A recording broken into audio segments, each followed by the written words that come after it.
इस सेगमेंट में हम लोग डिस्कस करेंगे electric field and potential due to a linear charge distribution या फिर uniformly charged wire of infinite length. मतलब एक वायर है, एक तार है जो इनफाइनाइट लेंथ का है, यानी उसकी लंबाई बहुत ज्यादा है, वो यूनिफॉर्मली चार्ज्ड है, उसके द्वारा हम लोग electric field and potential calculate करेंगे। ठीक है, गॉस थ्योरम का प्रयोग करके, ये क्योंकि ये गॉस थ्योरम का एप्लीकेशन है। ठीक, लास्ट एप्लीकेशन हम लोग कर रहे हैं, शायद ये चौथा एप्लीकेशन है। इससे पहले मैं 3 एप्लीकेशन और करवा चुका हूं। ये सारे वीडियोस आप लोग मेरे चैनल के प्लेलिस्ट में चले जाइए, वहां BSc third semester physics unit number 1 notes के नाम से प्लेलिस्ट है, वहां पे सारे वीडियो आपको इस यूनिट के मिल जाएंगे। ठीक है, बीएससी थर्ड सेमेस्टर फिजिक्स का ये टॉपिक है, यूनिट नंबर 1 का। ठीक है, यहाँ पे देखिए ये टॉपिक में हम लोग डिस्कस करने वाले हैं। यहाँ पे ये डायग्राम देखिए, पहले जो जितना मैं दिखा रहा हूँ बस उतना देखिए। पहले मेरे पास ये केवल एक लाइन था, एक वायर था, इस वायर पे क्या है, चार्ज है यहाँ पे। तो हमें इस वायर पे जो, इस तार पे जो चार्ज है, ये पॉजिटिव चार्ज ले लिया हूं मैं, नेगेटिव भी ले सकते हैं, कोई दिक्कत नहीं है, ये चार्ज है। इसके द्वारा हमें किसी पर्टिकुलर पॉइंट P, इस पॉइंट P पे हमें क्या निकालना है, इलेक्ट्रिक फील्ड एंड पोटेंशियल निकालना है। तो वही गॉस का हमें थ्योरम का प्रयोग करना है। तो हमें एक ऐसा गॉसियन सरफेस ड्रॉ करना है कि उसी सरफेस पे ये पॉइंट P आ जाए। अब चूंकि ये वायर है, तो इस वायर, इस तार के अलोंग जो बेस्ट सुटेबल गॉसियन सरफेस बनेगा वो एक सिलेंड्रिकल, एक बेलनाकार ही बनेगा। ठीक है, और बेलन हम लोग इसलिए बनाएंगे क्योंकि बेलन का हम लोग सरफेस एरिया हम लोग इजिली निकाल सकते हैं। ठीक है, गॉसियन सरफेस हमेशा ऐसा ही ड्रॉ करना है जिसका सरफेस एरिया आप निकालने की कोई ना कोई तरीका जानते हो। तो यहां पे जो गॉसियन सरफेस मैंने ड्रॉ किया है, उस गॉसियन सरफेस में ये जो इनफाइनाइट लेंथ का जो तार है उसकी स्मॉल एल लंबाई कवर हो जा रही है। तो गॉस का नियम क्या कहता है, पहले बेसिक चीज सोचिए। गॉस का नियम कहता है कि यहां पे जो हमें, अच्छा, इलेक्ट्रिक फील्ड एंड पोटेंशियल निकालना है गॉस का नियम का प्रयोग करके। तो गॉस का नियम क्या कहता है कि जो आपने गॉसियन सरफेस बनाया है, उस गॉसियन सरफेस से जो फ्लक्स निकलेगा, जो इलेक्ट्रिक फ्लक्स निकलेगा, वो उस गॉसियन सरफेस के अंदर जितना चार्ज होगा उतना बटे एप्सिलॉन नॉट, यही इतना फ्लक्स होगा। फ्लक्स का फार्मूला फिर आप जानते हैं, surface integral of E dot ds। E electric field, ds क्या है, वो सरफेस एरिया। तो यही चीज हमें करना है। मतलब ये गॉसियन सरफेस में जो ड्रॉ किया हूं, इस लाइन, इस गॉसियन सरफेस के अंदर तार का जितना लंबाई L फंसा है, उस लंबाई पे कितना चार्ज है, Q। समझ में आया? और चूंकि ये तार जो है वो इनफाइनाइट लेंथ का है, तो इस पे कितना चार्ज है वो तो हमें नहीं पता पूरे तार पे, लेकिन हाँ, इस तार के L लंबाई पे कितना चार्ज है वो पता चल जाएगा, क्योंकि इस तार का जो लीनियर चार्ज डेंसिटी है लैम्डा, वो गिवन रहेगा। ठीक है, वो यही यहां पे दिया गया है। ठीक है, तो ज्यादा कंफ्यूज ना होइए, यहां पे ये बेलनाकार सरफेस ड्रॉ कर दिया गया है जो कि इस तार से स्मॉल r दूरी पे है। क्योंकि ये तार यूनिफॉर्म लेंथ का है, तो इसके द्वारा जो इलेक्ट्रिक फील्ड होगा ना, वो एकदम बिल्कुल सीधा ये बाहर की तरफ इस डायरेक्शन में जाएगा, इधर इस डायरेक्शन में और इधर इस डायरेक्शन में। तो ये तो पता चल गया कि चलिए इलेक्ट्रिक फील्ड की डायरेक्शन इधर होगी। अब हमें क्या है कि इसमें ds यानी एक हमें इस गॉसियन सरफेस पे एरिया एलिमेंट कट करना होगा। अब चूंकि ये जो गॉसियन सरफेस है ये बेलनाकार है, तो इसको 3 सरफेस हैं और तीनों सरफेस पे हमें अलग अलग फ्लक्स निकालना होगा, क्योंकि गॉस का नियम बताता है गॉसियन सरफेस द्वारा निकलने वाला कुल flux Q by epsilon not होता है। तो ये जो कर्व वाला सरफेस है, जितना मैं ड्रॉ किया हूं, उससे कितना फ्लक्स निकल रहा है, फिर ये जो ऊपर का ये जो सर्कुलर सरफेस है बेलन का S1, इससे कितना फ्लक्स निकल रहा है, फिर ये नीचे का जो S2 जो वृत्ताकार सरफेस है, सरफेस एरिया है, इससे कितना फ्लक्स निकल रहा है। तीनों सरफेस के द्वारा जितना फ्लक्स निकल रहा है उसको जोड़ देंगे, बराबर हो जाएगा वो Q बाई एप्सिलॉन नॉट। अब समझ में आया पूरा प्रॉब्लम? देखिए, कर्व सरफेस को मैं S माना हूं, ऊपर वाला सर्कुलर सरफेस S1 है, नीचे वाला S2 है, यही तीनों सरफेस से हमें फ्लक्स निकालना है। ठीक, चलिए अब थोड़ा सा जल्दी से लैंग्वेज वाला देख लेते हैं। Let lambda is a linear charge density. ठीक है, रेखीय आवेश घनत्व है, distributed along the infinite straight line. तो देखिए लैम्डा बराबर क्या हो जाएगा, अब इस केवल इतने L लंबाई में, मान लीजिए इस पूरे L लंबाई में चार्ज Q फंसा, तो इस लंबाई में ये जो चार्ज डेंसिटी है चूंकि यूनिफॉर्म है, तो लैम्डा बराबर क्या हो जाएगा, Q बाई L। तो यहां से हमें Q का मान निकल गया। ये Q का मान पूरे तार, पूरे वायर पे चार्ज नहीं है, ये केवल और केवल L लंबाई में कितना चार्ज फंसा है वो है। समझ में आया?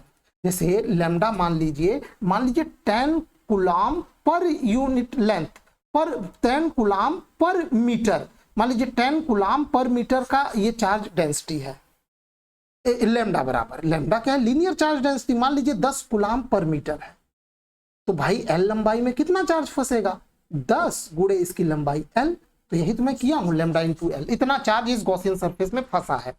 Let P is the point at a distance small r from the line charge where electric field E is required। अब देखिए यहाँ पे पूरा गेम समझिए, यहाँ पॉइंट P पे इलेक्ट्रिक फील्ड इस डायरेक्शन में है। अब चूंकि इस बेलन का जो यहाँ पे आप S पे जो छोटा सा सरफेस ds कट किए हैं, इसका ये तो इसका मैग्नीट्यूड में ठीक है, ये छोटा सा जितना भाग मैं सेट किया हूँ उसका एरिया हो जाएगा, लेकिन चूंकि एरिया एलिमेंट वेक्टर क्वांटिटी होता है तो इसका ds वेक्टर क्या होगा, वो इसी सरफेस पे परपेंडिकुलर बाहर की ओर होगा, यानी इलेक्ट्रिक फील्ड और ds वेक्टर यहां पे इस सरफेस पे सेम डायरेक्शन में हो जाएंगे।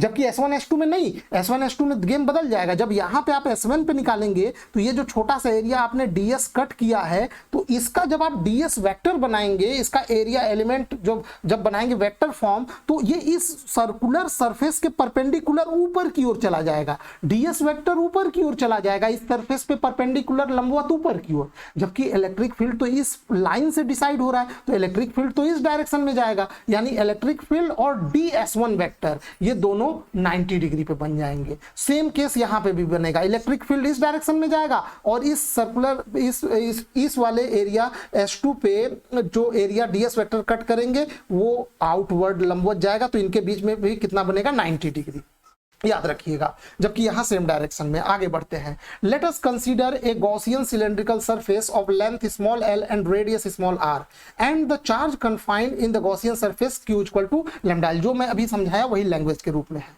The cylinder has two type of surfaces, एक टाइप में दोनों सर्कुलर वाले S1 और S2 आ जाएंगे और एक में कर्व्ड सरफेस S आ जाएगा। तो सबसे पहले हम लोग S1 से इलेक्ट्रिक फ्लक्स निकालते हैं। तो ये देखिए surface integral electric flux phi equal to surface integral of S1 E dot ds। अभी अभी मैंने बताया कि S1 ds1 वेक्टर और E दोनों के बीच में एंगल 90 डिग्री का है, तो उसके द्वारा जो फ्लक्स टोटल आएगा वो कितना हो जाएगा, 0।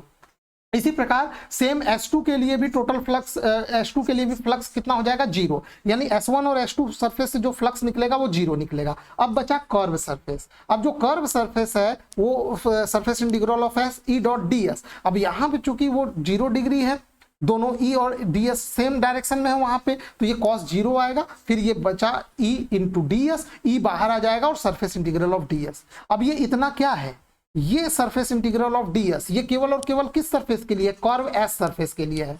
तो बेलन का जो वक्र पृष्ठ, केवल वक्र पृष्ठ की बात की जा रही है, संपूर्ण पृष्ठ की नहीं। तो बेलन का वक्र पृष्ठ क्या होता है, 2 पाई r l होता है, ठीक है। तो यहाँ पे ये इसका हो जाएगा ये E इंटू 2 पाई r l, ठीक है, उसका सरफेस एरिया हो जाएगा। अब यहाँ पे गॉस का नियम लगा दीजिए, तो total flux equal to 1 by epsilon naught times charge enclosed by the Gaussian surface. माने गॉसियन सरफेस द्वारा जो चार्ज अपने अंदर छुपा लिया गया है, जो कैद कर लिया गया है, वो कितना कैद किया गया है, lambda into l by epsilon not. इधर S1 द्वारा 0 फ्लक्स, S2 द्वारा 0 फ्लक्स और S द्वारा इतना फ्लक्स। तो यहाँ से इलेक्ट्रिक फील्ड का ये सिंपल सा फॉर्मूला आ जाएगा, ठीक है। दोनों फॉर्मूला सेम ही है। यहाँ पे क्या है, 4 पाई एप्सिलॉन नॉट, थोड़ा मतलब कभी कभी ऐसा भी पूछ देता है, ये 2 से 2 काट देंगे तो सेम आएगा। बस मैं आपको बताना चाहता हूँ कि कभी कभी इस फॉर्म में भी देता है, तो परेशान ना होइएगा, क्योंकि 1/4 पाई एप्सिलॉन नॉट का मान आप लोग जानते हैं, निकालना आसान हो जाता है इससे। अब हम लोग जल्दी से इलेक्ट्रिक पोटेंशियल कैलकुलेट कर लेते हैं, ठीक। तो इलेक्ट्रिक पोटेंशियल के लिए हमें कुछ करना नहीं है, आपको ये फॉर्मूला होता है इलेक्ट्रिक पोटेंशियल और इलेक्ट्रिक फील्ड में, और इस पूरे केस में इलेक्ट्रिक फील्ड का वैल्यू आपको पता ही है, बस यहाँ पे रखिए और इसको इंटीग्रेट करिए और आंसर पाइए। और हाँ, E dot dr, E vector और R, जो R है वो क्या है, वो रेडियली बाहर जा रहा है ना, जैसे R क्या है, ये R इस डायरेक्शन में है, तो R वेक्टर भी उसी डायरेक्शन में जाएगा, तो R वेक्टर और E वेक्टर भी सेम डायरेक्शन में पड़ेंगे। तो यहाँ पे क्या होगा, E into dr into cos 0 degree, और वहां पे cos 0 का मान हो जाएगा 1, और यहाँ पे E इंटू dr बचेगा। अब क्या करिए, यहाँ पे E इंटू dr बचा, यहाँ पे E का मान रख दीजिए, ये इतना E का मान रख दिए, ये dr, और इसको इंटीग्रेट कर दीजिए, 1/r का integration log base e r आएगा, upper limit small r, lower limit infinite, upper limit put करिए lambda by 2 pi epsilon naught log r, lower limit जैसे ही पुट करेंगे उसका मतलब हुआ कि पोटेंशियल एट इनफाइनाइट, इनफाइनाइट है ना, इसका मतलब लोअर लिमिट आप यहाँ पुट कर रहे हैं, तो ये टेक्निकली ये कहना चाहता है कि इनफाइनाइट पे कितना पोटेंशियल होगा। और जो लोग भी बेसिक चीजों को जानते हैं उनको पता होगा कि इनफाइनाइट पे पोटेंशियल क्या लिया जाता है, जीरो लिया जाता है, जीरो माना जाता है, या यूं कहिए इनफाइनाइट पे पोटेंशियल जीरो हो जाता है। तो यहां से पोटेंशियल का ये पूरा फॉर्मूला आ गया, ठीक है। तो ये हमारा एक एप्लीकेशन था। अब ठीक है, तो इस वीडियो में अब यहाँ पे गॉस थ्योरम और उसके इतने एप्लीकेशन हो गए। अगर जरूरत पड़ेगा तो आगे भी मैं गॉस थ्योरम का कुछ एप्लीकेशन करवा दूंगा। मेरे ख्याल से ये वीडियो आपको पसंद आया होगा। वीडियो देखने के लिए आपका बहुत बहुत धन्यवाद।